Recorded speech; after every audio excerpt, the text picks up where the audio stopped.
India mart এখানে আপনার হচ্ছে রেজিস্টার করা আছে, বুঝলেন তো।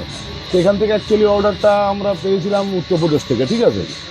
তো উত্তরপ্রদেশে ওই ভদ্রলোক এসছিলেন, এসে ওই শ্রীরামচন্দ্রের মূর্তি অর্ডার দিয়েছিলেন। এটা মোটামুটি ছিল আপনার ধরেন অর্ডার দেওয়ার পরে ওরা 15 দিন পরে, আমরা কাজ শুরু করার 15 দিন পরে ওরা এখানে ঢুকে তারপরে বারাসাতে এসে হোটেলে কথা বলে, আমরা ওর হোটেল দেখিয়ে দিই, সেখানে যে ওরা স্টে করেছিল।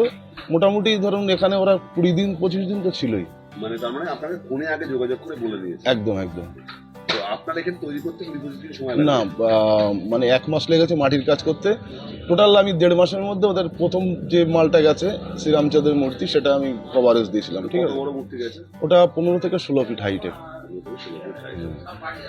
কেমন লাগলো মানে যখন জানতে পারলেন যে অযোধ্যায় আপনার? হ্যাঁ, অবশ্যই ভালো লাগলো। তার কারণ হচ্ছে ধরুন যে কোনো একটা বিতর্কিত জায়গা ভারতবর্ষে জুড়ে যে চলছে, সেখানে আমার যে কাজের একটা অংশ সেখানে আমি দিতে পেরেছি, এটা আমি ভালো লাগছে অবশ্যই।